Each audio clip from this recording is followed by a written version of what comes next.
नमस्कार.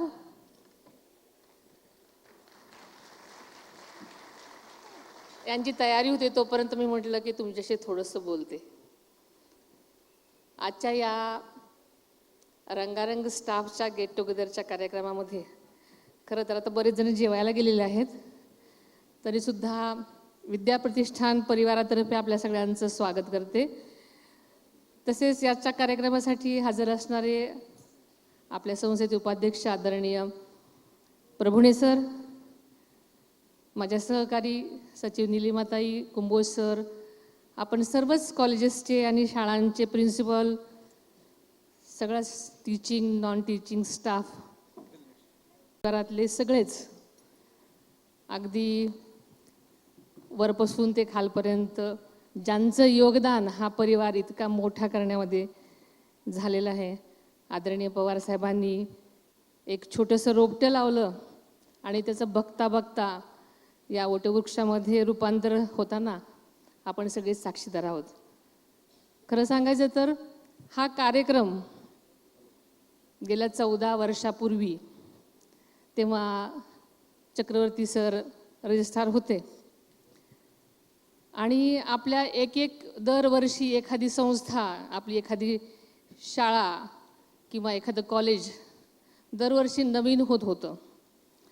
जेव्हा हा गेट टुगेदरचा कार्यक्रम सुरू केला तेव्हा स्टाफची संख्या होती 1300, सगळी मिळून म्हणजे टीचिंग नॉन टीचिंग. आणि आता बघता बघता हा स्टाफ 1707 अशी संख्या झालेली आहे, इतका वाढलेला आहे. आणि आम्हाला सगळ्यांनाच वाटलं की आपल्या एवढ्या सगळ्या वेगवेगळ्या संस्था आहेत, वेगवेगळ्या ठिकाणी आहेत, हा परिवार एकत्र येण्यासाठी काहीतरी केलं पाहिजे. आणि ह्या गेट टुगेदरची कल्पना सुचली आणि गेल्या 14 वर्षापासून, कोविडचं एखादं वर्ष गेलं असेल, पण गेल्या 14 वर्षापासून हा आपला सगळा कार्यक्रम अगदी अव्याहतपणे आणि उत्साहपूर्ण, आज तुम्ही बघितलं की सगळे जे कार्यक्रम झालेले आहेत ते कार्यक्रम किती सुंदर प्रत्येकाने तयारी केलेली होती. भारत आपला हा विविधतेने नटलेला देश आहेच आहे, पण प्रत्येक ठिकाणी अशी वेगवेगळी त्यांची पारंपरिक लोककला सगळ्याच गोष्टी आहेत. शास्त्रीय संगीतापासून ते पॉप रॉक, रेट्रो आणि ज्या काही आपल्याकडच्या कला आहेत ते दाखवण्याचा आपण सगळे प्रयत्न करता. आणि आपल्या विद्याप्रतिष्ठानची जी हिऱ्याची खाण आहे, ज्यांना तुम्ही सगळेजण पैलू पाडता तुमच्या परीनं, तुमचं खरोखरच मनापासून अभिनंदन आहे की गेल्या अनेक वर्षात या विद्याप्रतिष्ठानमध्ये अनेक हिरे जे तुम्ही तयार केलेत सगळ्यांनी मिळून, ते जगभरामध्ये आपापलं कौशल्य दाखवत आहेत, आपल्याला प्राऊड फील करतायत. अनेक ठिकाणी सगळी मंडळी आहे आणि आपण आपल्यासाठी काहीतरी एखादा कार्यक्रम असायला हवा.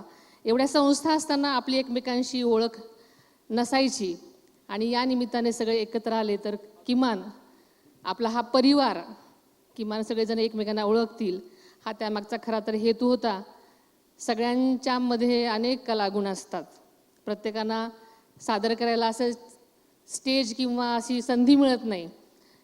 आपल्याकडे पण खूप एंट्रीज येतात, सगळ्यांना असं वाटतं की आपण पण काहीतरी सादर करावं, पण तुमची तयारी बघून अगदी गॅदरिंगपेक्षा सुद्धा तुमचा उत्साह जास्त दिसतोय आणि खूप खूप कौतुक तुम्हा सगळ्यांचं. तुम्ही अतिशय सुंदर प्रकारे हे आजच्या सगळ्यांनीच मनापासून सादरीकरण केलेलं आहे आणि हेच तुम्ही पुढे मुलांमध्ये पुढे ते हे करणार आहात.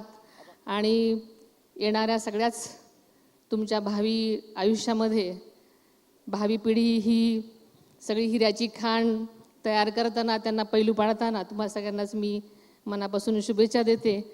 आणि आदरणीय प्रभुणे सरांनी विद्याप्रतिष्ठानतर्फे मला माझं अभिनंदन केलं, त्याबद्दलही आपल्या सर्वांच्या वतीनं आणि माझ्या वतीनं मी मनापासून आभार मानते. आपण सगळ्यांनीच अतिशय विद्याप्रतिष्ठानमध्ये आदरणीय पवारसाहेबांपासून सगळ्यांचंच प्रत्येकाचं या विद्याप्रतिष्ठानच्या वाढीसाठी योगदान आहे आणि हे नक्कीच आम्ही त्याचं सगळ्यांचं कुठेतरी कौतुक होणं गरजेचं आहे आणि म्हणून हा कार्यक्रम अत्यंत चांगल्या रीतीने साजरा होतो. मी आपल्याला एवढीच विनंती करते की आपले सगळ्यांची मिळून असे एखाद दुसरेच कार्यक्रम होत असतात, पण त्यासाठी खास सगळ्यांनी वेळ काढला पाहिजे, जायची घाई नाही केली पाहिजे, जेणेकरून इथे आल्यानंतर जे आपलं जेवण असतं त्यामध्ये एकमेकांच्या ओळखी होतात, एकमेकांचे देवाणघेवाण होते. अनेक आपल्या वेगवेगळ्या संस्था आहेत, त्या वेगवेगळ्या संस्थांमध्ये अनेक चांगले चांगले कार्यक्रम असतात, पण आपण त्याच कार्यक्रमाचं एकमेकांशी देवाणघेवाण जर केली तर आपल्या इथेच अनेक गोष्टी, अनेक सगळे विषय आपल्या इथे आहेत आणि आपल्या एकमेकांना जर त्याची मदत झाली तर नक्कीच याचा पुढे फायदा आपल्यालाच होणार आहे, आपल्या विद्यार्थ्यांना. हा विद्याप्रतिष्ठानचा परिवार सगळ्याच अंगाने वाढतो आहे. AIच्या आत्ताच्या आगमनाने आपलं विद्याप्रतिष्ठान अजूनच देशामध्ये चमकत आहे आणि अशीच प्रगती आपण सगळ्यांनी करावी यासाठी या विद्याप्रतिष्ठान परिवारातर्फे, आमच्यातर्फे, सगळ्यांतर्फे आपल्या मनापासून सगळ्यांनाच शुभेच्छा देते. आणि हा थोडासा वेळ मिळाला आणि मी म्हटलं की इथं बसण्यापेक्षा आपण थोडंसं त्यानिमित्ताने तुमच्याशी बोलूया आणि सगळ्यांनी मला शांतपणे ऐकून घेतलं त्याबद्दल मी सर्वांना धन्यवाद देते. तुम्हा सगळ्यांचे परत एकदा आभार मानते. ज्यापर्यंत विद्याप्रतिष्ठानविषयी मला जास्त ओढ लगाव का आहे, कारण विद्याप्रतिष्ठान जेव्हापासून तयार होत होतं, जमिनीपासून ती प्रत्येक बिल्डिंग आणि प्रत्येक झाडापासून, त्याची साक्षीदार मी आहे. आणि त्यामुळे मला ह्या विद्याप्रतिष्ठानविषयी आणि तुम्हा सगळ्यांविषयी जास्ती ओढ आहे. त्यामुळे विद्याप्रतिष्ठानचे असले कुठलेही कार्यक्रम असले तरी माझा जास्तीत जास्त हजर राहण्याचा आणि तुम्हा सगळ्यांना भेटण्याचा प्रयत्न असतो. आणि म्हणून आजसुद्धा मी वेळात वेळ काढून इथं आले आणि तुम्हाला सगळ्यांना भेटण्याची संधी मी घेतली आणि तुम्ही सगळ्यांनीच मला ऐकून घेतलं त्याबद्दल मी मनापासून तुमचे धन्यवाद देते. मी आज ज्या स्थानावर आहे त्या स्थानावर पोहोचवण्यासाठी तुम्हा सगळ्यांचाच योगदान आहे, त्यासाठी सुद्धा मी तुम्हाला सगळ्यांना धन्यवाद देते आणि थांबते. नमस्कार. धन्यवाद वहिनी साहेब.